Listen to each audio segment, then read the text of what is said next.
Most athletes think they're training for speed, but in reality, they're wasting their time doing workouts like ladder drills, parachutes, over speed bands, K-bands, all the things that actually don't work. If you want to know what actually helps to get you fast and get you that top end speed, the acceleration that you need to dominate on the football field, then stay tuned and watch this full video because you do not want to miss this.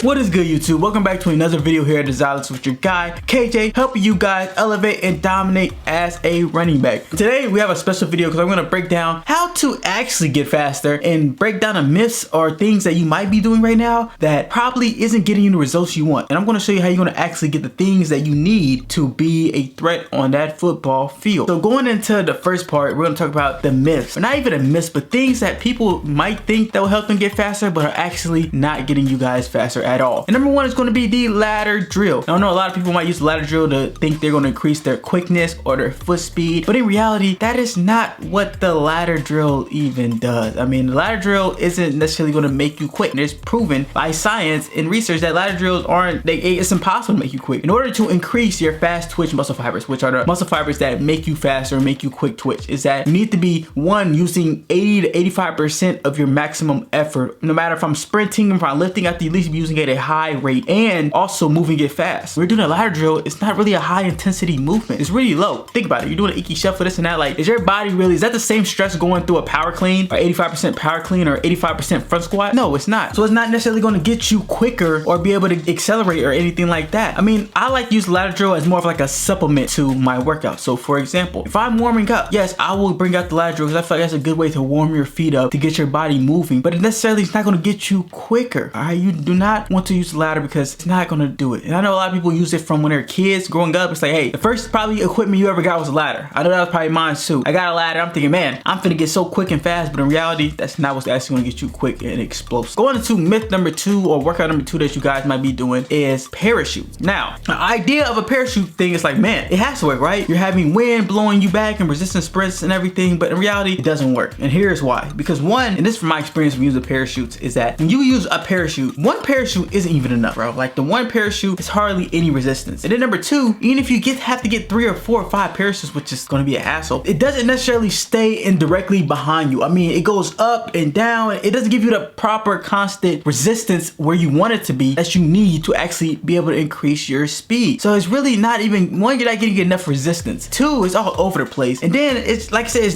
that's not really a good supplement, or not really good, but the best supplement to get faster. I shouldn't say supplement, but the best way. All right, there's other ways that you could do resistance sprints that will help you increase your speed rather than just using a parachute, which is like just pulling everywhere. Like, you ain't a kite, bro. You ain't gonna be one side this way, one side this way. Like, it looks good, don't get me wrong, but I mean, there's a lot of other things you could be doing outside of parachute runs. Myth number 3 is going to be that higher reps equals faster. So a lot of people might think that when they're trying to get faster and they're trying to increase their speed, they're thinking, hey man, I gotta run 100 yard dash, I gotta run 300 hill sprints, this and that. And the reality is, in order to get faster, you actually need to do less. Yes. And what I mean by that is that your higher reps aren't going to make you faster. Because let's just put it in perspective. Let's break it down, because I want you guys to break it down. I don't want to just see like I'm just guy who's just talking, blabbering this and that. No, I want to break it down for you guys. So when you're getting faster, what do we talk about in the first part is that when you want to increase your fast twitch muscle fibers, you need to be using 85, 90, 95% of your maximum effort and strength in that position to actually increase the fast twitch muscle fibers. So if you're lifting, you need to be lifting heavyweight fast. If you're sprinting, you need to be sprinting at a higher rate. So if you're sprinting at a higher rate, 90, 95%, how many times can you actually keep that consistently up throughout a whole workout? Not really. If you're a guy doing extra long workouts or doing 25 reps of this, or you're doing a long cone drill that takes 30 seconds to do, you're not actually working fast twitch muscle fibers. If anything, you're just conditioning yourself, which is, conditioning is good. I mean, conditioning to get the lung capacity you need to be in condition and be in shape for football. But in order to get faster and fast twitch muscle fibers and get quick, less reps will help you out. And on top of the less reps, you want to have a longer recovery time too, which we'll get into later. But those things, less is actually better to getting faster. All right, it's the difference between conditioning and speed training. That's one thing I didn't understand as a kid coming up, or I didn't really understand, because football, all they tell you is go, go, go. You conditioning with the team is, hey, short rest, get back into it, get back into it. But that's really conditioning. What we want to do is we want to get faster. We want to get faster, lesser reps. All right, instead of doing 25 hill sprints, do 10 and make those 10 the best possible 10 that you can do. That will actually increase your speed rather than trying to do just 25 hill sprints or 25 this or 100 100 meter dash. It's like, no, less will actually get you faster. All right, going into the next myth or workout that just doesn't work yet, doing over speed training. Now I know the person who probably came up with the over speed training is probably thinking, man, yeah, like this is a good idea. You get the body moving fast, it will naturally go fast, but that's just not how it works. I mean, what makes you fast is your muscle fibers, your fast twitch muscle fibers. Those propel you forward. When you accelerate, those are the hamstrings, the glutes. All of that is helping you accelerate. And then we get the top end speed, that is hamstrings and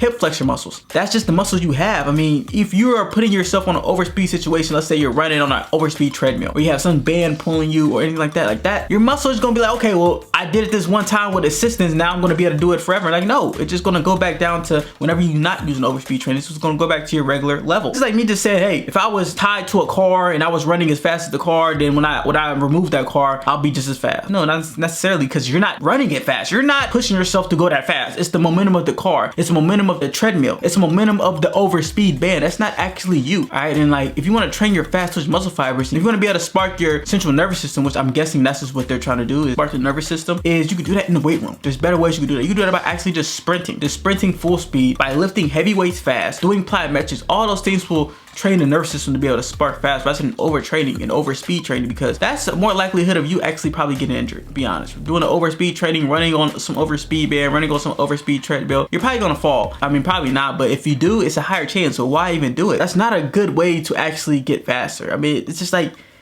that's just like saying, if I put you on an airplane and you're going as fast as the airplane, then you get off, you're gonna be like, no, it's like, that just doesn't make sense at all. Like none of that stuff is actually going to work.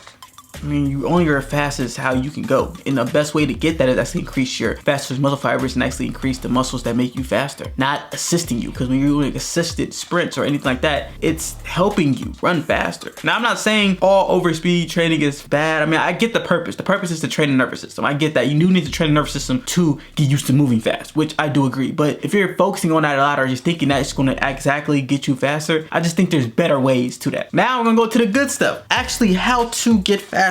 I know you're thinking like, man, why should I even listen to this guy? Well, I'm a guy who trained myself to go from a 4.740 to a 4.340 in like what, a year? I was in my JUCO camp in 2022. I ran a 4.7 at this camp one time. And then when I went to Ohio, I ran a 4.3. It's because I was training my speed and I did certain things and tweaks, and I kept training and I did things that actually matter to get you faster. So one of the things that you want to do is you want to get faster is pretty simple. You just want to run 2 to 3 times a week, and not just run, but you need to be hitting that top speed. All right, like if you're a guy who wants to get faster, but you're never reaching that top end speed in practice, or when you're conditioning with your team or anything else, then you will never get faster. And I mean hitting that top speed, like if you're racing, I'm there racing 90-95%, where you're doing that over and over and over again throughout the week. Like I said, at least 2 to 3 times a week if you actually want to get faster. Too many guys, they're not hitting that top end speed weekly, or if they are, they go like a speed trainer. They're not even trying to run fast. They're just jogging or going through the motions. Like, if you're a guy who wants to get faster, you have to be able to hit that top end speed, that top speed over and over again throughout the week. And then I tag that along is, add a bonus, is one of those days do resistance training. So outside of the parachute, what we said the parachute was trying to do some type of resistance training, here are even better ways that will give you more consistent, efficient resistance training, which is running hill sprints. Running up the hills is one of the best workouts you could do because it creates natural running form. Like if you want to know how you should run a hill. How you should run up the hills, how you should run out your blocks, and how you should accelerate. Perfect running form. It works on your acceleration and it's consistent resistance compared to the parachute. A sled run, all right, sled pull runs. We got the sled around your waist and you're running with that. That's another way that's giving you consistent resistance compared to the parachute. When going over here, and who knows, the wind might blow and your ass might be flying in the sky like a kite. All right, so that that gives you a way to have consistent resistance. And next, you want to increase your recovery time. I know we talked earlier that lower reps actually help you run faster, and on top of the lower reps, you want to have longer rest periods. So after we run our full speed, we don't want to, this isn't conditioning. We're not going to 10 seconds or 20 seconds and hurry up, get back on the line. Like, no, this isn't football conditioning. This isn't that. We're getting faster. So when you're training to get faster, you want to allow yourself to have full recovery after each rep. Why? The more recovery I have, the more energy I can put into running faster, if that makes sense. So you want to take a long recovery. If I'm doing sprints, I want to at least get a minute in. A minute 30, let my body fully recover so I can give the full speed. If you're doing that, giving you the proper rest, and you're sprinting 3 times a week, you're going to get faster. It's just how speed works. If you run faster, hitting that 90-95% at least 3 times a week, your body is going to get faster. And on top of that, while you're doing that, when you're lifting, you're gonna be doing explosive movements. You're gonna be moving heavy weights. Yes, I said heavy weights and moving it fast. This isn't powerlifting or bodybuilding where you're trying to get reps. Like I said, more isn't better. And also powerlifting is heavy, but they're not moving it necessarily fast. You wanna have a a good weight, 80-85%. That's what they say to spark the fast twitch muscle fibers. We want to be moving that thing fast. So what we want to do, we want to train the nervous system. What the overspeed band is trying to do, we're going to do it in the weight room, but at a better rate, because when you're doing it with lifting, power cleans, front squats, any explosive movements, you're actually improving your acceleration because you're working on your quads, your glutes, all of that. So you're actually getting more out of it than the overspeed training while training your nervous system. All right, doing that, bow, bow, bow. And you want to be efficient. Like I said, more isn't better. When we're training speed, we don't just want to train so much to where we're feeling dead. You shouldn't feel dead or tired after a workout. After you're training speed, you shouldn't feel like, oh my gosh, I'm cooked, I can't move, because then your nervous system is fried. You overwork the nervous system. We want to train the nervous system fast. We want to spark it, but we don't want to overdo it. Okay, so moving heavy weight, moving it fast, and also just not overdoing it. Just focusing on speed, focusing on being efficient. And then to supplement that, we're going to tag along some plyometrics, which is the perfect supplement to get faster. You adding that heavy force. Now we're going into more lighter. You know, you can do things like assistant plyometrics. You can do weighted plyometrics. All those things will help you create more force input. And the more force input you create, the faster you'll run. Because when you run fast, all this is force in the ground. It's going to propel you forward. Tagging along plyometrics. I started doing plyometrics when I got to college, and that was definitely a big thing for me. That helped me improve my speed, improve my acceleration, and to this day, I love doing plyometrics as I do those all the time to improve my speed. And here's a bonus for ways you can get faster, is that you want to sprint with a partner. All right, there shows that when you actually sprint by yourself versus competition actually gonna push you to get faster, because when you go by yourself, you don't have no gauge of how fast you're going. You don't have nobody pushing you. And if you can't sprint with a person, then time yourself. Either something, you have to be competing at least against another person, or you're competing against time. You need some type of competition element in the mix that will help you get faster. All right, and then doing things that actually translate, doing things that actually works, doing just regular sprints. A lot of stuff that works, it isn't no magical thing. It isn't like I'm gonna have you on the line, you're gonna spin 360, sprint, stop, start. Like, no, a lot of stuff that gets you faster isn't the crazy sexy stuff. It's just running fast, doing regular 2-yard stance get offs, 3-yard stance get offs, acceleration build up drill, doing plyometrics, all of those things, just basic broad jumps, high jumps, not high jumps, but vert jumps. All of those are just going to be the work that's going to get you faster, but you have to apply the principles that I listed in this video, actually making less reps, higher quality reps, good recovery time, 3 to 4 times a week or 2 to 3 times a week, and doing that over and over, being consistent each week is going to help you improve your speed. Okay, so this is all I got for you guys, how to actually improve your speed and kind of debunk some of the myths or some of the workouts you might have been doing that you think is getting you faster, but it's actually not. All right, so if you're a guy and you enjoyed this video, give this video a thumbs up. And also, if you're a guy out there and you're looking like, hey man, I'm ready to improve my acceleration, I'm ready to improve my speed, but I don't know how to, I have a free 4-week speed guide for you can do to help yourself get faster that anybody can do. You don't need no equipment, just a mindset, some cleats, and somewhere to run. So if you're interested in that, hit the link in the description down below. I have a free speed workout for you guys so you can download and start getting into it. It's from my experience of training at the Division I level, training with trainers, and then workouts that I found that I feel like was best for me to help me get faster. Like I said, I was a guy who ran a 4.7 and I turned myself into a 4.340. Why? By applying those principles and applying those workouts and consistently doing them over and over again. So if you're interested in that, click the link in the description down below and download the free workout. But that's all I got for you guys today. It is your guy KJ. I'll be seeing you later.